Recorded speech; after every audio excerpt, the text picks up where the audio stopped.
we talked about making a purchase on these things, um, on this pound, basically all the way through the sort of 150, 148 level, and it's worked out nicely. Now the thing is, are we going to see any more? It's interesting to me, um, Aussie's still very weak.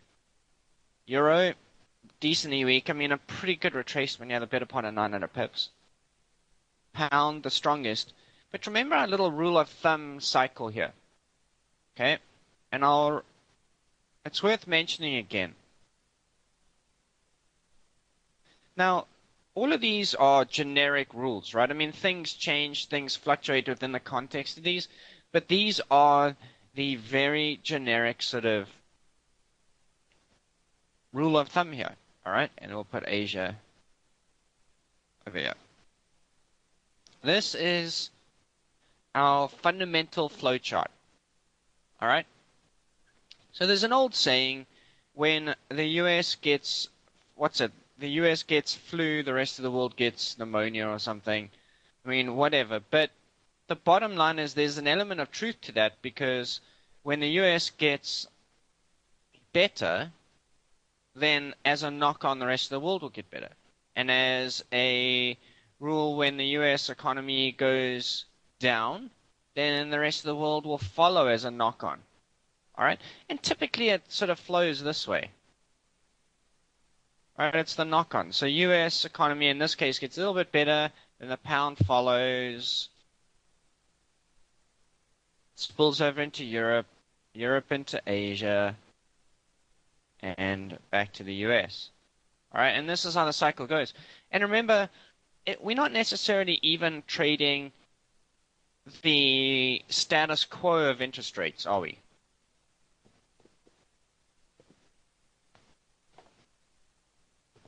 Fundamentally, it's the anticipation of interest rates that matters.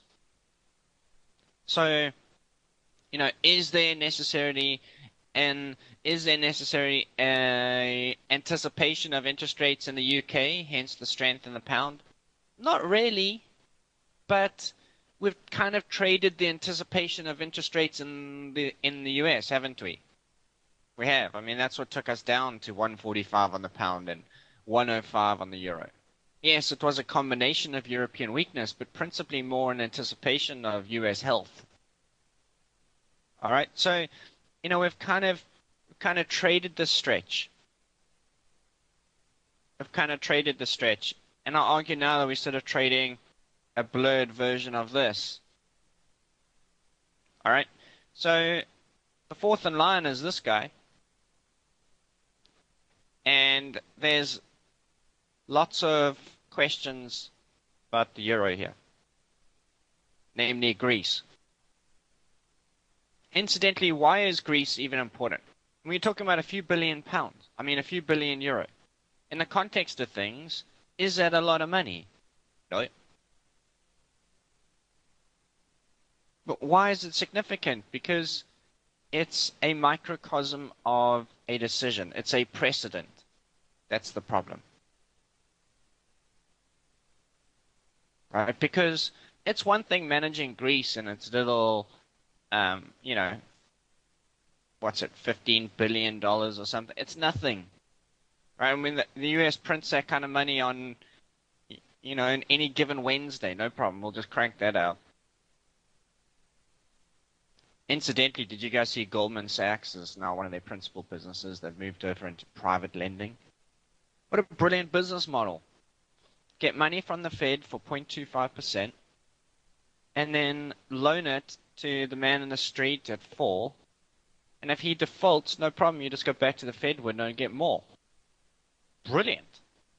Absolutely brilliant. Rad. Okay. Anyway, let's get back on track here. So, we've got to remember where we are in the context of things. Okay, now, it's interesting because the US economy is sputtering a little bit. It's decent, but it's not exactly going gangbusters over yet.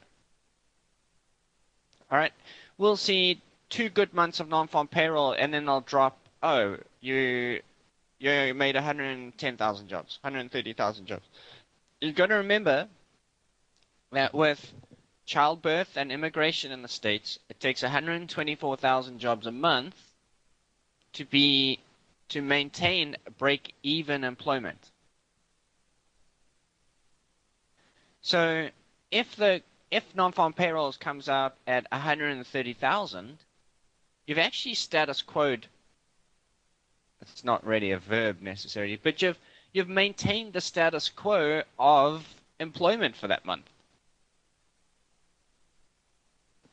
Something to think about. And the Fed has told us that they are data dependent. Now, on this interest rate thing. And guys, if you're not watching interest rates, I highly encourage you to do so.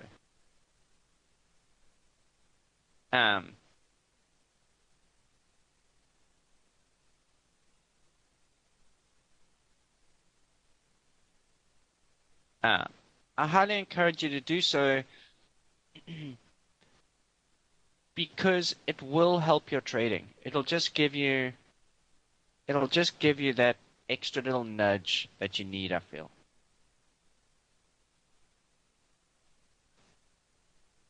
Okay, well, I think it's worth, the question is how to watch interest rates. Please explain. Okay, I can do that. I have done this at length in other webinars, so I'd encourage you to go back on the archives and have a look. But we'll do a 2-minute crash course. All right. I think that the US will raise a quarter, 25 basis points probably in September, and that'll be it for a long time. I think that I'll give you a crash course, Piper. No problem. We'll handle that in a minute. I think the interest rate curve will sort of be something like this. Okay, there's 25, and now we're going to be. Oh, hello. And we are kind of over here somewhere. And we'll be largely flat for a long time. Because the Fed is never proactive, they're reactive, as are most central banks. And, so the last thing they want is to take us up to, say, 2%. And then in a year's time, the economy is slowed to a crawl. And then they're to blame. You've got to remember that they are bureaucrats. And it's easier to blame somebody else than look in the mirror for anything. So it would be easier to let the economy almost get too hot and then get reactive about it and then say, oh, well, we can control it from here. Pretty normal. All right, so the best way to look out for interest rates is to listen to the central bankers. They tell you what's going on. All right, so Janet Yellen, for example, has her little press conference every couple of months. And the Fed minutes tell you a lot. But she comes out and says there is no wage inflation, which is absolutely correct. And we data dependent for CPI. We want to move back towards a 2%. Well, they're not even close. All right, so she's saying it's going to be slow going. All right, and every time CPI pops out over 2%, people start to get jumpy about interest rates, and under it, people are like, oh no, it's going to be a while. The bottom line is they're going to be more cautious than not on this. Is the UK about to raise interest rates? No, they're still printing money over there. The European Union has just started their Kiwi program. The Australians and Kiwis are still cutting interest rates, so they're at the back end of the cycle.